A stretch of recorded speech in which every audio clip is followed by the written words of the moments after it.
When I heard you were in town, Yeah. I was like, sweet. I hadn't seen you since we met in Montreal. Montreal, yeah. 6 months? Been longer than that, hasn't it? Longer, yeah. I think so. Well, And maybe not. first thing that hit me was you talking about what will actually make a difference.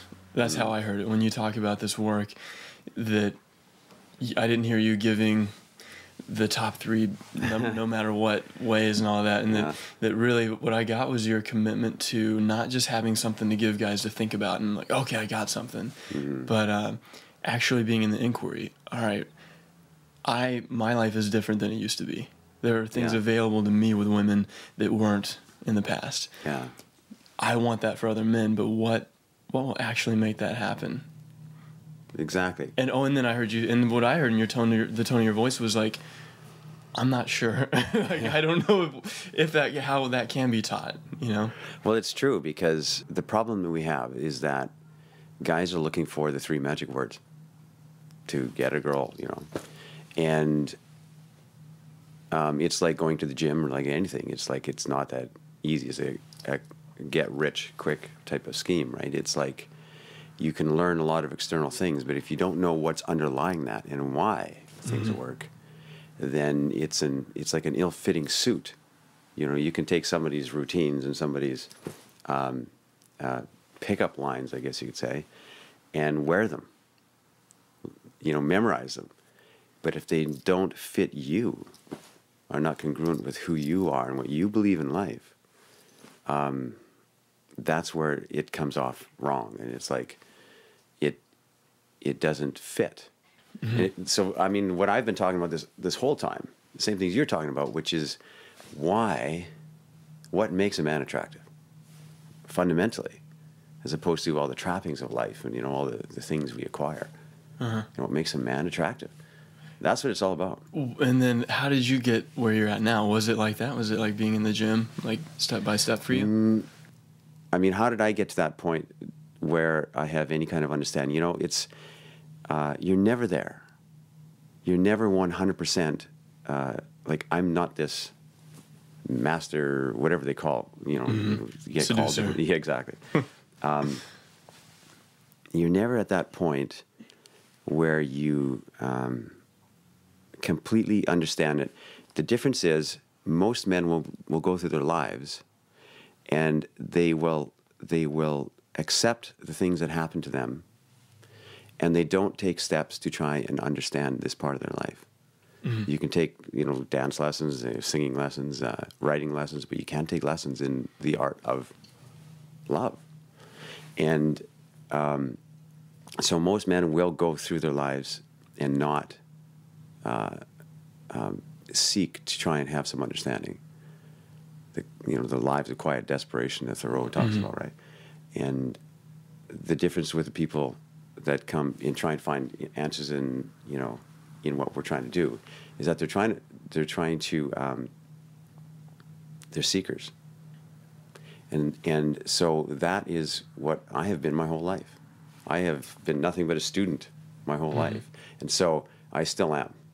And did you have some distinct breakthroughs? Like, have you always been the kind of guy that other guys would come up to and, hey, what the hell did you say to her? No, I tell you, like, I've said it before, my background has been, I was not good with girls at all in school, not at all. I was a complete nerd. But I just surrounded myself with women as often as I could. I made a decision early in life. Yeah, I did. I said, you know, like, I don't understand any of this, and I want to understand it. But when I was doing it, there was nothing like we have today, where you can take boot camps and workshops and stuff. What about you? How did you come to that?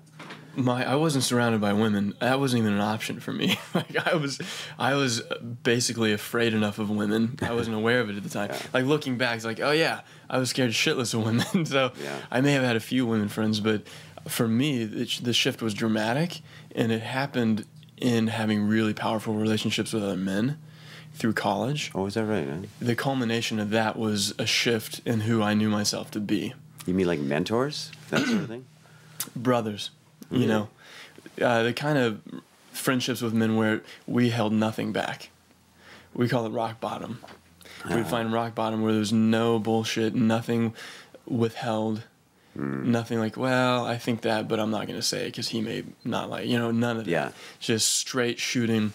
And from there, that was kind of the alchemical container in which a really intense shift happened for me.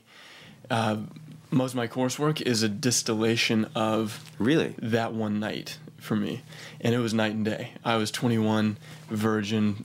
Wow. Virgin is an understatement. Where I was at, to dating amazing women the very next day. But the same as I've heard you say, the breakthrough wasn't about women.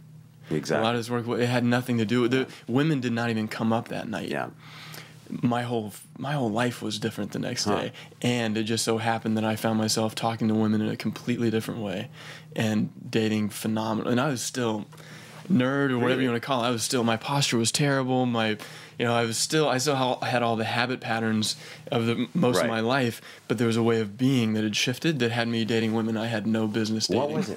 What was it? Something internal to you, like an inner dialogue, or what? What changed? Totally. I've tried to actually communicate what happened. I found that what works best is to just hint at it and then support other men in having similar experiences, because it shows up different for different guys. It'll shift differently for different men. But I can say that when you're reading a book, and I don't know, for most people, you can hear your voice in your head as if you're reading it out loud to yourself. You know what I'm talking about? Yeah. That internal dialogue was just something in the background for me, just kind of habitual. After that night, that inner dialogue was an opportunity for me to author my own beliefs, my own aspirations. What I was up to was suddenly for me to create. And that seems so obvious. Like, of course that's what you would do. But I was living autopilot. Even when I was in that mode, I would talk about someone living in autopilot. While I was living in autopilot, I couldn't see it. After that night, something just popped, and I was crafting what I was up to in my life moment by moment. I was just so inspired by everything that it's like, wow, who am I? What do I believe? What am I up to? What actually matters to me? And then when I saw a woman, it's like, wow, who are you?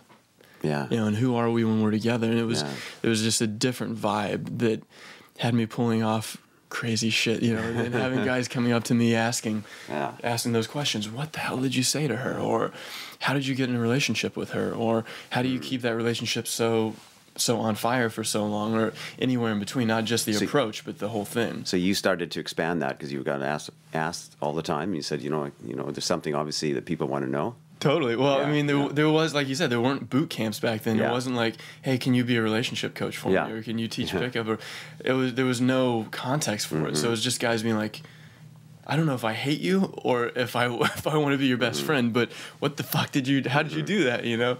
And that turned into coaching, and that turned into trying to, like you did, like being committed to guys actually experiencing a difference, not just waxing philosophically on, well, you got to think of it this way, or you got to say it this way, or dress this way, but what's actually going to make a difference for this guy? Because it was clear if he wore the same clothes I did, especially the clothes I wear, that ain't going to do it. That's just going to be on top of a way of being that hasn't been addressed. It hasn't been addressed, and that's why there's no quick answers. Really, there isn't.